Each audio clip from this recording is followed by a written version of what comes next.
গতকাল দুঃখের সাথে বলছি যে গোপালগঞ্জে একটা ঘটনা ঘটেছে, দেখেছ যে আমাদের জুলাই সহযোদ্ধাদের উপর হামলা করা হয়েছে।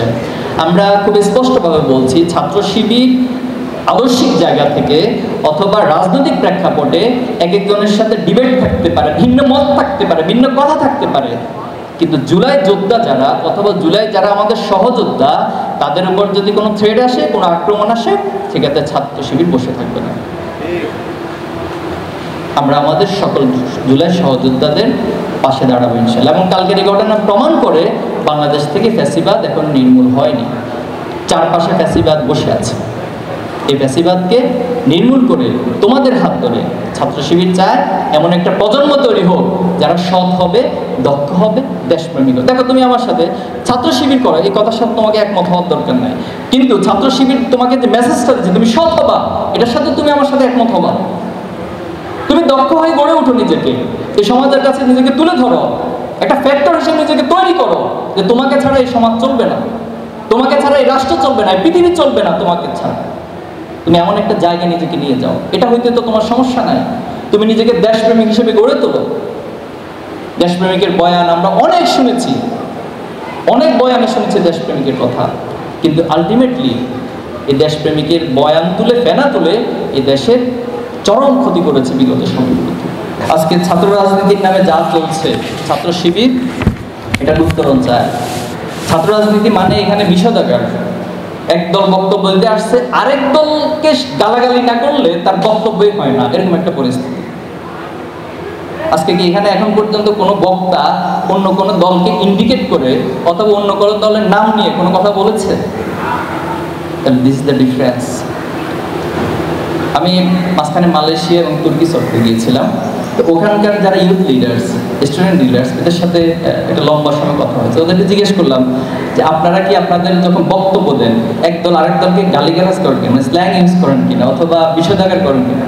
বললো যে আসলে আমাদের এত কাজ, আমরা তো নিজেদের কাজ করে শেষ করতে পারি না, আরেক দল কি করছে না করছে এগুলো দেখারই তো টাইম পাই না। আমরাও বাংলাদেশে ঠিক একই পলিসিটি অবলম্বন করছি। ছাত্র শিবির কে আমাদেরকে কি বলছে না বলছে এটা নিয়ে আমরা খুব বেশি তাকাবো না, কারণ আমাদের কাছে হিউজ কাজ, অনেক কাজ পড়ে আছে নিজেদেরকে গড়ার জন্য, এই সমাজের ছাত্রদেরকে গড়ার জন্য, এই সমাজকে গড়ার জন্য, এই রাষ্ট্রকে গড়ার জন্য অনেক কাজ পড়ে আছে। আমরা সেদিকে দাবি। এবার আমাদের একটা কথা আছে যে আমরা গালাগালিকে গলাগলিতে রূপান্তরিত করো হোক, এরকম একটা রাজনীতি মূলত চাই। তোমরা চাও? আপনি আপনার আদর্শ চর্চা করুন, আপনার আদর্শকে মানুষকে তুলে ধরুন, এরপর যার যেটা পছন্দ সে সেটা গ্রহণ করবে। ছাত্র শিবির আজকে তোমাদেরকে প্রোগ্রাম করে এই কথাটা বলবে না যে কালকে থেকে তোমাদেরকে ছাত্র শিবির করতে হবে। আনসাইন্টিফিক। তুমি ডিসিশন নিবা যে ছাত্র শিবির ইনভলভ হওয়ার মতো যদি তোমার কোনো উপকার হয় তাহলে তুমি হও, আর যদি মনে করো যে না কোনো উপকার আমার নাই তাহলে কোনো সমস্যা নেই, তোমার ছাত্র শিবিরের সাথে কোনো সম্পর্কই রাখার প্রয়োজন নেই। তাহলে ছাত্র রাজনীতি হবে শিক্ষাবান্ধব, ছাত্র রাজনীতি হবে মানুষ তৈরির কারখানা, ছাত্র রাজনীতি হবে ছাত্রদের অধিকার আদায়ের জন্য, ছাত্র রাজনীতি হবে শিক্ষা ব্যবস্থার গুণগত পরিবর্তনের জন্য, ছাত্র রাজনীতি হবে আলটিমেটলি ভবিষ্যতে এই জাতিকে নেতৃত্ব দেওয়ার জন্য। আমাদের এই জাতির হিউজ সম্ভাবনা, মানে এত সম্ভাবনা যেটা পৃথিবীর অপর দেশগুলোর অনেক অনেক পিছিয়ে আছে। আমাদের এখানে হিউজ ম্যান পাওয়ার রয়েছে, হিউম্যান রিসোর্স রয়েছে, একটা হিউম্যান রিসোর্স দিয়ে পৃথিবীকে বদলে দেওয়া যায়। আমাদের সবচেয়ে বড় সি বিচ রয়েছে, ব্লু ইকোনমি জোন রয়েছে। এই ব্লু ইকোনমি থেকে যে মৎস্য সম্পদ, এটা ক্যালকুলেশন এসেছে যে প্রায় 450 প্লাস, যেটা খুবই মানুষের জন্য উপকারী এমন মাছ সেখানে রয়েছে। এবং সেই মাছ যদি আমরা আহরণ করতে পারি তাহলে বাংলাদেশের যে টোটাল স্ট্রাকচার এটাকে টোটালি চেঞ্জ করে দেওয়া যাবে। আরেকটা মজার বিষয় হচ্ছে যে মৌলভীবাজার কুলাউড়া পাহাড়, সেখানে ইউরেনিয়াম রয়েছে। সম্ভবত আমি ভুল না করলে 2012 সালে হিলারি ক্লিন্টন বাংলাদেশে এসেছিলেন। হিলারি ক্লিন্টন বাংলাদেশে এসে তিনি বলেছিলেন যে আমাদের কাছে সেন্ট মার্টিন এবং কুলাউড়া বা মৌলভীবাজারটা খুব গুরুত্বপূর্ণ, এই দুইটা প্লেসের নাম তিনি উল্লেখ করেছিলেন। তাহলে দেখেন, আমার দেশের যারা রাজনীতি করছেন, আমার দেশের যারা রাষ্ট্রকে পরিচালনা করছেন, তাদের মুখ থেকে কোনোদিন আমরা কুলাউড়া পাহাড়ের নাম শুনি না, কারণ তাদের তো চিন্তাই নাই। তাদের চিন্তা হচ্ছে কিভাবে এখান থেকে টাকা ট্রান্সফার করবে, কিভাবে করে মানুষকে ধোঁকা দিয়ে, মানুষকে ভুলভাল রাজনীতি করিয়ে তার ক্ষমতার চেয়ার শক্ত করবে এবং সেটাকে ব্যবহার করে সে মানুষকে গোলামির মতো কাজে লাগিয়ে সে সম্পদের পাহাড় করবে। এই রাজনীতি হয়েছে এতদিন। তাহলে এই রাজনীতিতে অবসান হওয়া দরকার।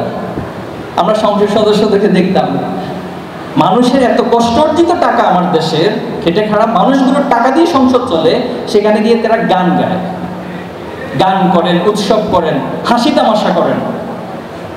এরপরে এমন ব্যক্তিরা এমপি হন, তাকে স্ক্রিপ্ট লিখে দেয়, ওই স্ক্রিপ্ট লিখে পড়তে পড়তে তার মাইক এবং দাঁত সব ভেঙে অস্থির হয়ে যায়। এমন ব্যক্তিরা এতদিন আমাদের এমপি ছিল, নেতৃত্ব দিয়েছেন সমাজ। এই জাতির উন্নতি হবে কিভাবে? তাহলে আমাদের এখানে সব রয়েছে। আমাদের এই যে বুড়িগঙ্গা, যদি তোমরা কখনো লন্ডন যাও তাহলে দেখবা, অথবা মালয়েশিয়া, এরকম হিউজ মানে পর্যটন কেন্দ্রগুলো রয়েছে, নদীকে কেন্দ্র করে তৈরি করা হয়েছে। কোনো প্ল্যান আছে আমার বুড়িগঙ্গা নিয়ে? বুড়িগঙ্গা গেলে তুমি একদিন যাওয়ার পর দ্বিতীয় দিন আর যাবা না। এখন অবশ্য বর্ষাকাল, পানি ঠিক আছে, কিন্তু শীতকালে এখানে যাওয়ার পর সেকেন্ড টাইম আর কেউ যেতে চাইবে না। অথচ এখানে নেতারা কোনোদিন এগুলো নিয়ে চিন্তা করে না। কিভাবে চিন্তা হবে যে আশপাশের দোকানগুলো দখল করবে, কিভাবে হচ্ছে বুড়িগঙ্গার স্ট্যান্ডগুলো চাঁদাবাজি করবে, সবসময় এই চিন্তা নিয়ে পড়ে থাকে। আমি সরি, তোমরা আমার ছোট ভাই, এই কথাগুলো বলছি এজন্য যে সচেতনতার জন্য।